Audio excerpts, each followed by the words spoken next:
Assalamualaikum warahmatullahi wabarakatuh. Perkenalkan, saya Izen Ovana Cela dengan NIM G0024020 dari kelompok B7.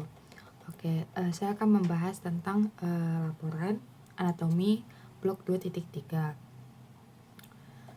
Seorang pria berusia 65 tahun bernama Tuan A dibawa ke instalasi gawat darurat oleh keluarganya karena mengalami kelemahan mendadak pada lengan dan tungkai kanan sejak 2 jam yang lalu. Selain itu, keluarga pasien melaporkan bahwa pasien berbicara terbata-bata, sulit menyusun kata, dan tampak bingung ketika diajak berbicara. Tidak ada riwayat trauma kepala sebelumnya.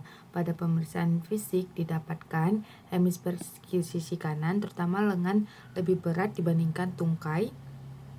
Refleks sisi kanan meningkat dan terdapat pada Babinski sign positif di sisi kanan. Hilangnya sensasi nyeri dan suhu pada sisi kanan tubuh, termasuk wajah kanan. Saat diminta menjulurkan lidah pasien menyimpang ke arah kiri. Pasien tampak kesulitan berbicara secara motorik, afasia non-fluent, tapi memahami instruksi sederhana. Kemudian riwayat medis menunjukkan bahwa pasien merupakan perokok aktif, memiliki hipertensi dan diabetes mellitus yang tidak terkontrol.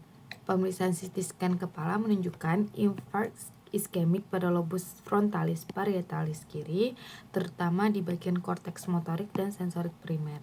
Terdapat pula iskemia parsial pada pons kiri. Masuk ke soal pertama. Jelaskan struktur pembentuk sirkulus Willisi, mulai dari bagian anterior hingga posterior. Sebutkan juga fungsinya dalam menjaga perfusi cerebral saat terjadi sumbatan pada salah satu arteri besar. Nah, yang pertama itu ada sirkulus Willisi. Sirkulus Willisi atau Circle of Willis adalah suatu anastomosis arteri di dasar otak yang berfungsi sebagai jalur suplai darah alternatif apabila terjadi gangguan aliran darah pada salah satu arteri besar di otak. Jadi, Sirkulus Willisi ini dia bakal adalah suatu yang paling besar ya, dia arteri yang dasar yang paling besar. Kalau misalnya dia bakalan ada sesuatu gangguan, nah dia yang berperan. Nah, struktur ini membentuk lingkaran yang menghubungkan sistem arteri anterior dan posterior. Nah, dia ada struktur pembentuknya. Yang pertama ada arteri cerebri anterior, baik yang dexter maupun yang sinister. Dia anterior, berarti dia dari depan, yang mana aja yang ini. Ya, ini ada cerebri anterior kanan anterior ya. Nah, dia itu berasal dari arteri karotis interna yang nantinya dia bakalan memberi suplai darah ke bagian medial hemisferi cerebri. Selanjutnya ada arteri komunikan anterior, dari namanya aja udah komunikan, berarti yang ngehubungin, yang mana seharusnya ada di sini. Di sini adalah arteri komunikan anterior. Jadi dia ngehubungin antara arteri anterior yang kanan sama arteri anterior yang kiri. Nah, dia merupakan bagian anterior dari sirkulus Willisi.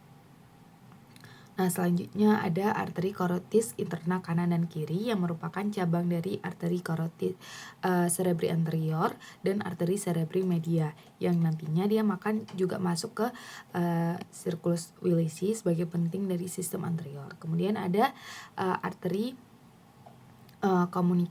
komunikans posterior kanan kiri. Sebelum kita masuk ke sini ada yang namanya arteri cerebri posterior, yang mana ini arteri cerebri posterior, yang sebenarnya arteri cerebri posterior yang ini terus ini tuh arteri basilaris yang merupakan percabangan dari arteri vertebral ya.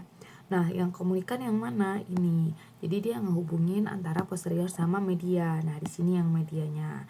Nah, tapi nanti di media ada juga arteri karotis interna ya. Lalu fungsinya untuk apa? Fungsinya itu adalah kan tadi fungsi dalam menjaga frustasi cerebral maksudnya bagaimana. Nah, fungsi utama Circulus Willisii adalah mempertahankan perfusi otak secara adekuat meskipun terjadi sumbatan pada salah satu arteri besar. Hal ini dimungkinkan karena sistem anastomosis ini menyediakan jalur aliran darah alternatif atau kolateral. Misalnya, jika terjadi sumbatan pada arteri karotis interna, maka darah masih dapat mencapai ke area yang terdampak melalui arteri vertebralis menuju ke arteri basilaris, lalu ke arteri cerebri posterior,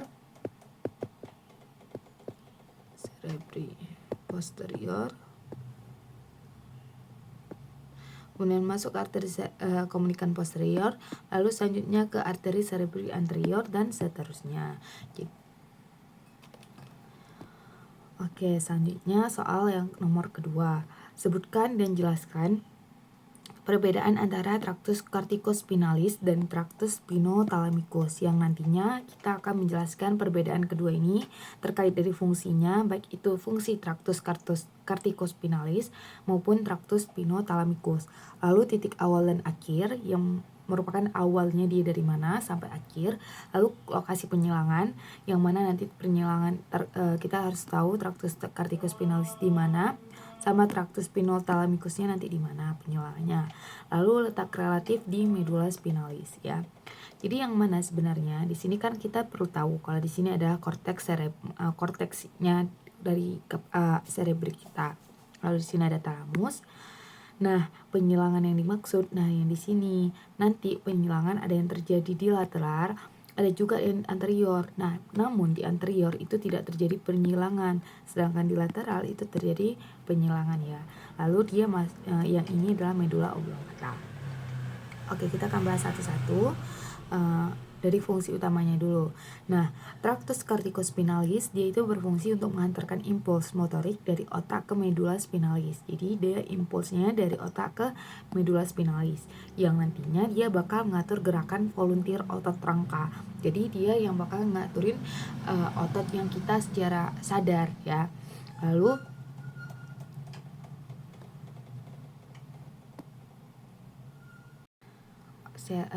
selanjutnya ada traktus spinothalamicus yang dimana dia itu menghantarkan informasi sensorik seperti nyeri, suhu, sentuhan kasar, dan tekanan otak yang dimana dia sensorik ya. Lalu titik awal dan titik akhir. Nah, kalau misalnya traktus corticospinalis dia titik awalnya di korteks cerebri yang selanjutnya dia bakalan ke neuron motorik di medula spinalis. Sedangkan traktus spinothalamicus titik awalnya itu adalah reseptor sensorik reseptor sensorik yang perifer sampai nanti neuron di dorsal root ganglion. Lalu titik akhirnya ada di talamus. Untuk lokasi penyilangannya atau decussationya itu kalau traktus corticospinalis dia di medula oblongata.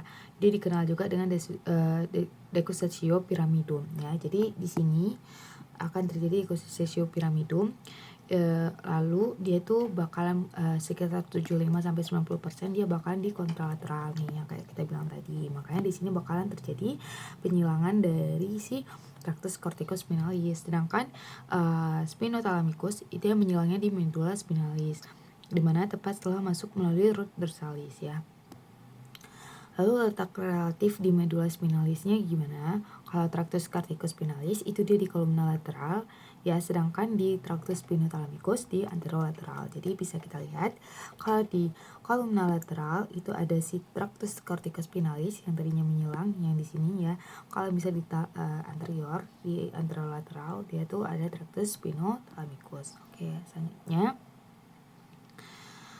kita akan masuk ke soal nomor 3. Nah, sebutkan pembagian trunkus cerebri atau batang otak dan minimal 2 struktur ya. Jadi perlu kita tahu ini adalah dari trunkus cerebri. Trunkus cerebri itu kan nama lainnya adalah batang otak. Nah, batang otak itu dibagi menjadi 3. Yang bagian paling atas itu adalah mesencephalon, yang ini, yang di sini itu adalah pons, sedangkan yang panjang nanti adalah medula oblongata. Jadi perlu kita ingat lagi kalau trunkus cerebri itu nanti ada mesencephalon, ada pons, sama ada medula oblongata. Nah, di mana ketiga ini kan kita tahu kalau misalnya dia perkembangan ya. Kalau mesencephalon di awalnya juga dari mesencephalon. Kalau medula oblongata itu dia dari otak yang bagian bawah yang rhombencephalon ya, tapi dia bagian dari myelencephalon, sedangkan pons itu metencephalon, sedangkan pons itu dari myelencephalon. Nah, kita harus tahu dua struktur penting ya, minimal dua struktur penting dari bagian-bagian ini, dari mesencephalon, pons, medula oblongata. Nah, kalau dari mesencephalon ini yang pertama ada aqueductus cerebral ya, nanti dia bakalan kayak aqueductus cerebral ini foramen yang nantinya bakal dilewati oleh ventriculus ya. Lalu ada tegmentum sama tectum, dibedain, tegmentum tuh yang di area di sebelah sini ya, sedangkan tectum yang di sini. Oke. Terus ada curs cerebri yang seperti ini. Oke. Itu bangunan-bangunan pentingnya. Selanjutnya ada pons. Pons ini dia banyak nervus ya, nanti keluarnya dari sini ya. Pons Farolli ini dia ya. Nah, ada lewatan nih di pons namanya sulcus basilaris yang nantinya ada arteri basilaris di sini. Sedangkan di sini ada pendiculus cerebri yang mana kalau bisa dilihat dari mesencephalon juga bisa dilihat kalau di sini ada pendiculus cerebri nantinya ya. Nah, selanjutnya itu ada medula oblongata yang mana ini ya, medula oblongata. Tapi nanti kita bakalan lanjut ke pas medula oblongatanya sendiri. Lalu dia ada keluar saraf kan tadi. Nah, mulai dari nervus trigeminus, lalu di sini ada abducens, terus facialis, terus nanti di sini ada nervus 8, terus ada nervus 9, ada nervus 10 juga, terus ada nervus 12 ya. Oke, selanjutnya kalau di medula oblongata itu tadi ada pons ya, di sini jangan lupa. Terus yang dilewati pons di sini ada sulcus basilaris yang nantinya akan dilewati oleh arteri basilaris ya.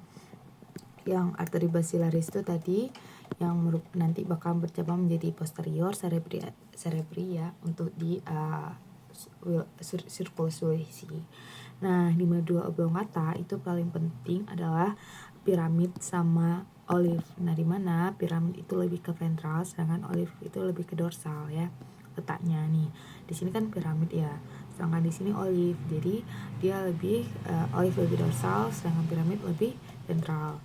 Nah, dorsal, sedangkan piramid lebih ventral ya. Oke. Itu bangunan-bangunan penting dari mesencephalon, pons, medula oblongata. Oke, selanjutnya kita akan bahas tentang asal-usul nukleus dan fungsi dari 3 nervus cranialis motorik ya. Berarti kan kalau nervus cranialis motorik itu ada dari nervus 3, ada nervus 3 atau nervus oculomotorik, sama nervus 4 atau trochlearis, sama nervus 6 yaitu nervus abducens, serta akibat lesi pada upper motor neuron dan lower motor neuronnya. Jadi kita bakalan jelasin tentang ketiga itu. Oke, masuk ke pertama itu ada nervus 3 atau nervus oculomotorik yang kita tahu itu untuk mata ya. Nah, asal usul nukleusnya itu, nukleus nervi oculomotorik ini dia di mesencephalon, tepatnya di tepi anterior aqueductus cerebri ya. Berarti tadi kita udah tahu di mana aqueductus cerebri ya. Nah, fungsinya untuk apa? Dia itu menginervasi otot mata, musculus rectus superior, inferior, medialis, musculus obliquus inferior, musculus levator palpebra superior, juga mengandung komponen parasimpatis ke musculus sphincter pupil. Nah, pupil di mata dan musculus ciliaris di mata. Jadi dia hampir lebih 50% itu berfungsi untuk di mata ya. Nah, kalau misalnya terjadi lesi di upper motor neuron dan lesi di lower motor neuron, bagaimana? Nah, karena suplai bilateral, gejala minimal atau tidak tampak. Tapi kalau sedangkan lower motor neuron, dia ptosis, mata down and out, mydriasis, dilatasi pupil, gangguan akomodasi dan refleks pupil. Untuk nervus 4 atau trochlearis, asal usulnya yaitu nukleus nervi trochlearis di mesencephalon juga, tapi di bagian kaudal di bawah colliculus inferior. Nah, fungsinya untuk apa? Fungsinya itu untuk menginervasi musculus obliquus superior yang nantinya menurunkan dan memutar bola mata ke dalam. Nah, lesi UMN atau upper motor neuron jarang ditemukan karena supply bilateral biasanya tidak menunjukkan defisit jelas. Sedangkan lesi di lower motor neuron itu ada terjadi diplopia, penglihatan ganda, terutama saat melihat ke bawah dan ke arah dalam. Misalnya saat turun tangga, kompensasi dengan memalingkan kepala ke sisi yang lebih sehat. Selanjutnya itu ada nervus 6 atau nervus abducens. Nah, asal-usul nukleusnya gimana? Nukleus nervi abducens ini di pons. Nah, sedangkan dari tadi kita belajar, kita tahu kalau misalnya nervus 3 atau oculomotorius dan nervus 4 atau trochlearis itu dia dari mesencephalon. Sedangkan abducens itu dia dari pons. Nah, di mananya lebih letaknya itu dia di dasar fossa rhomboidalis. Kan kita tahu kalau pons ini dasar awalnya dari rombon cephalon ya, tengah dasar pons. Nah, fungsinya untuk apa? Dia untuk musculus rectus lateralis, di mana dia sebagai abduksi bola mata atau gerak ke lateral. Nah, kalau terjadi lesi di upper motor neuronnya bagaimana? Gejalanya biasanya ringan dan sulit dibedakan karena kontrol bilateral. Jadi hampir sama kayak tadi sebelumnya, tapi kalau misalnya si lower motor neuron itu tidak bisa menggerakkan mata ke lateral ya pada sisi yang lesi, atau terjadi diplopia horizontal saat melihat ke arah lesi. Oke, itu tadi untuk asal-usul nukleus dan fungsinya dan apa yang terjadi akibat jika lesi pada upper motor neuron dan lower motor neuron. Oke, selanjutnya itu ada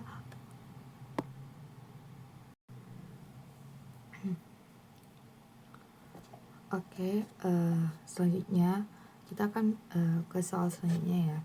Ada jelaskan lokasi dan fungsi dari area Brodmann dari area 4, area 1, 2, 3, area 4, 4 dan 45, dan area 22. Nah, kita akan jelasin dari itu tersebut dari area Brodmann. Nanti kita akan jelasin area Brodmann 4 itu lokasinya di mana, fungsinya di mana. Kemudian area 1, 2, 3 lokasinya di mana dan fungsinya juga di mana. Area 44 dan 45 itu area lokasinya di mana, fungsinya di mana, dan area 22 nanti lokasinya di mana dan fungsinya apa ya. Nah, area 4 ini bisa kita lihat di sini ya. Di sini juga udah dikasih keterangan nih. Di sini ada area 4, di sini juga ada area 4. Area 4 itu sebagai motorik. Nanti kita bakal lebih lanjut lagi. Kemudian area 1, 2, 3 ini ya. Ini area 1, 2, 3, di sini juga ada area 1, 2, 3.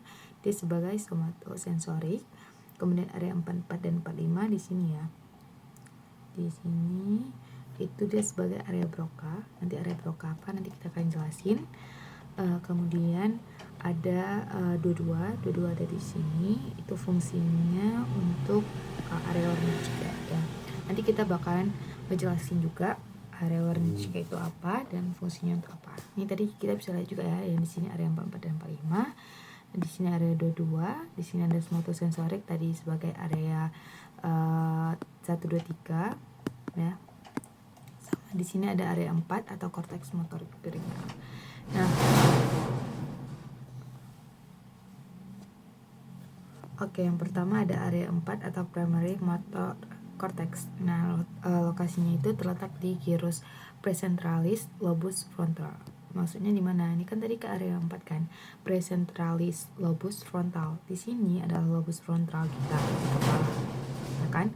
Nah, dia precentralis. Di sini ada centralis, ada precentralis, ada postcentralis. Jadi area 4 itu terletak di gyrus precentralis lobus frontal. Nah, fungsinya untuk apa?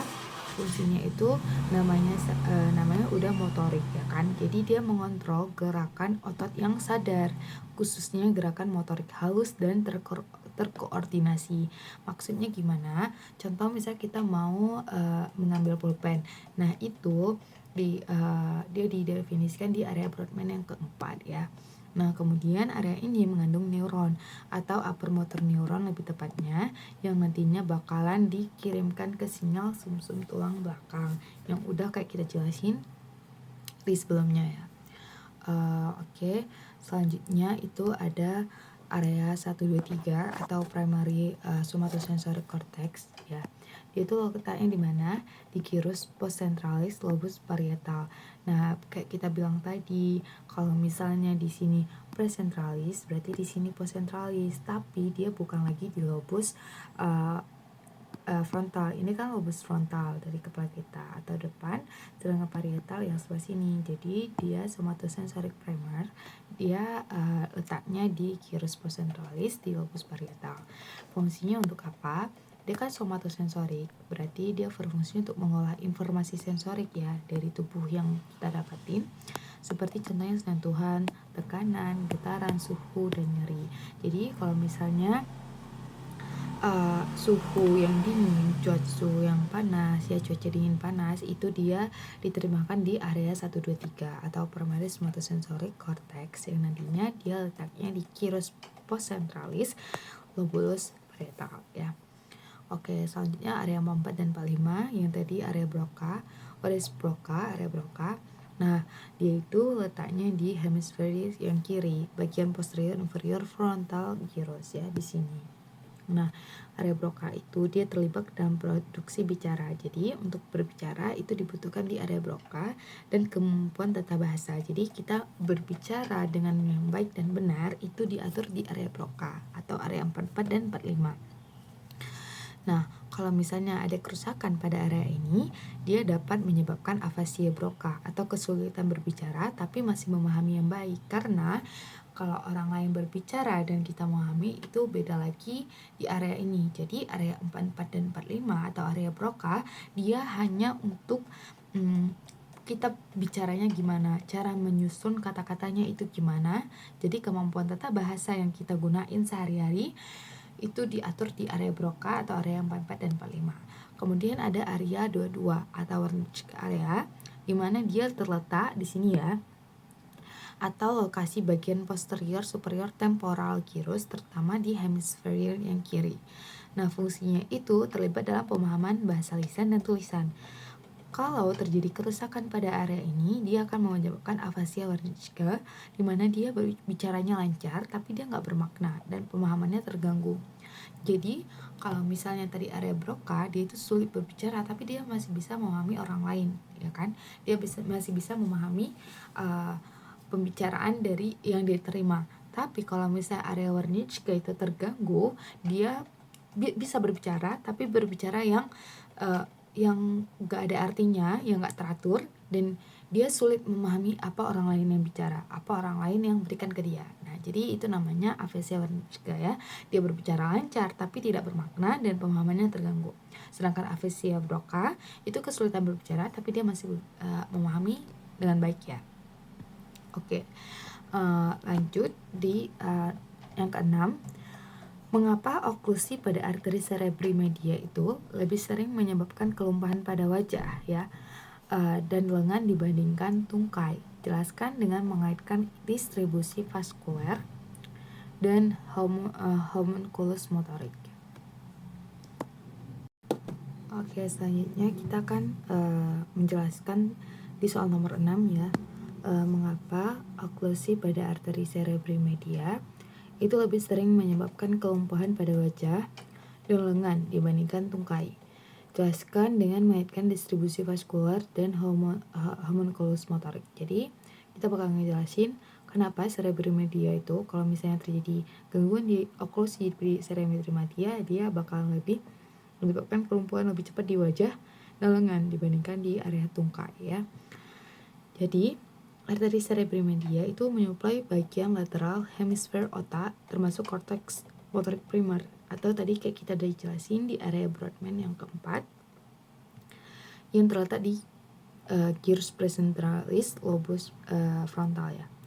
Nah, jadi karena itu berdasarkan homunculus motorik representatif wajah itu dan lengan berada di bagian lateral korteks motorik, sedangkan tungkai itu lebih medial dan disuplai oleh arteri cerebri anterior ya. Maka oklusi dari arteri cerebri media itu terutama akan berdampak pada area motorik yang mengontrol wajah dan lengan, sehingga kelumpuhan atau paralisis itu lebih dominan di area tersebut dibandingkan tungkai. Jadi kalau misalnya arteri cerebri anterior yang terjadi oklusi itu atau nanti dari kelumpuhan, dia bakalan lebih dominan di area tungkai. Sedangkan arteri cerebri media itu dia lebih kalau misalnya terjadi oklusi atau kelumpuhan, itu dia lebih dominan di area wajah dan di area lengan ya, karena tadi kita tahu kalau arteri cerebri media itu menyuplai bagian lateral hemisferik otak atau otak yang hemisfer yumen bagian lateral, termasuk korteks motorik primer yang terletak nanti korteks motorik primer kita tahu kalau itu ada di area 4 Brodmann yang di sini tadi ya. Nih, kita tahu kalau misalnya area untuk mengontrol gerakan otot sadar, khususnya gerakan motorik halus dan terkoordinasi. Oke.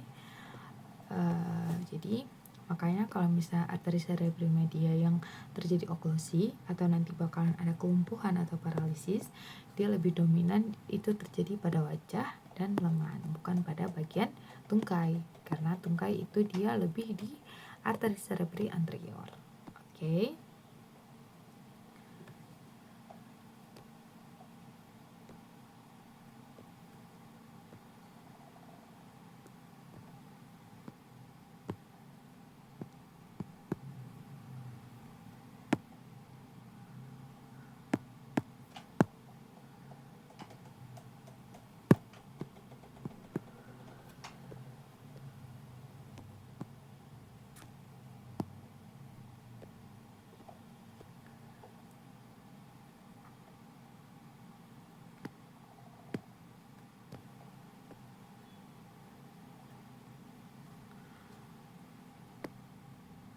Oke, selanjutnya jelaskan mekanisme kompensasi vaskular yang terjadi jika terdapat oklusi pada arteri karotis interna yang kiri dengan mengaitkan struktur sirkulus Willisi yang terlibat ya.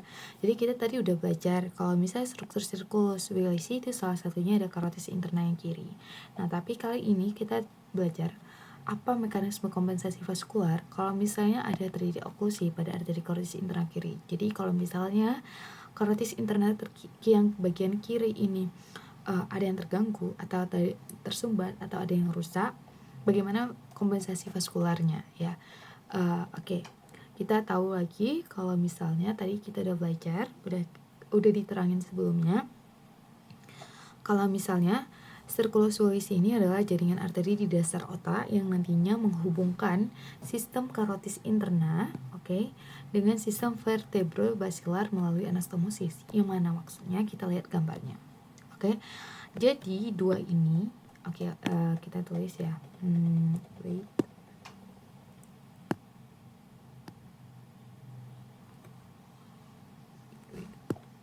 Nah, yang ini adalah arteri gede banget ya.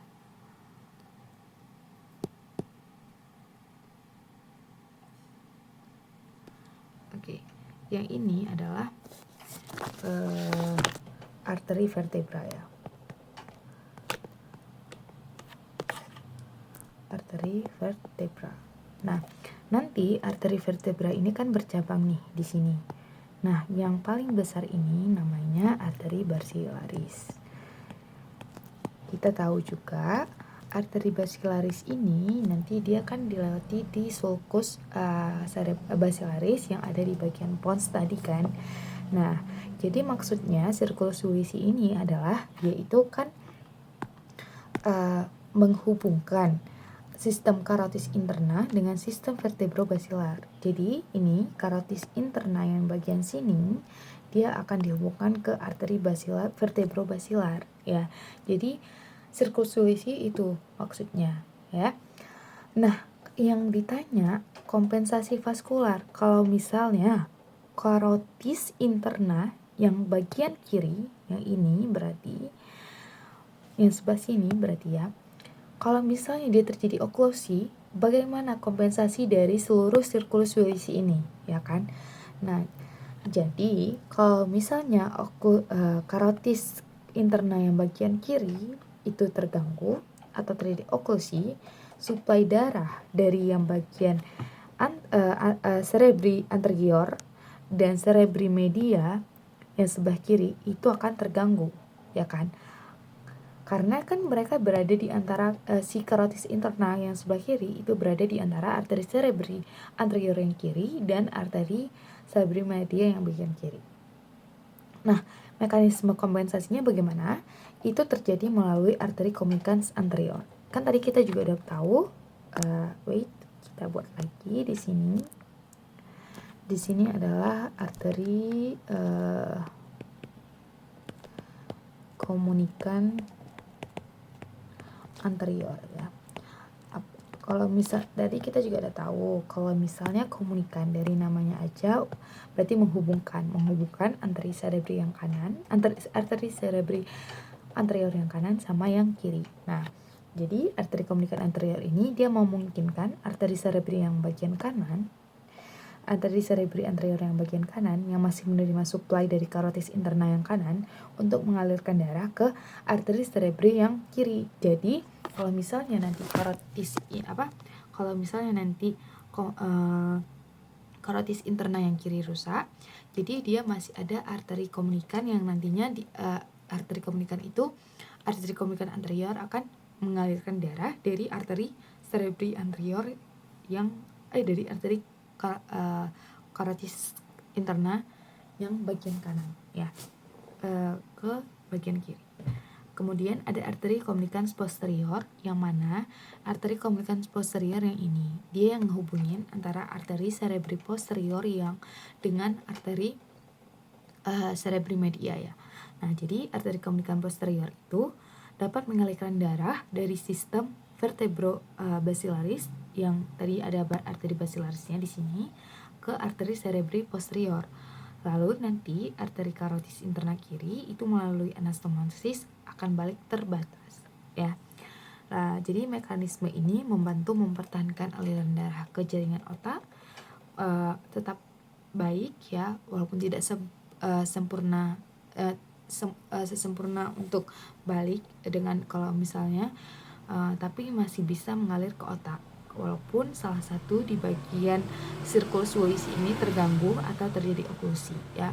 Jadi karena ada arteri komunikan, karena ada arteri yang lainnya, dia masih bisa mengalirkan darah ke jaringan otak.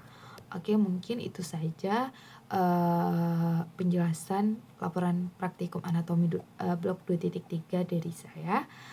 Mungkin jika ada salah kata atau masih ada yang salah, saya mohon maaf. Lebih dan kurang saya mohon maaf. Wassalamualaikum warahmatullahi wabarakatuh.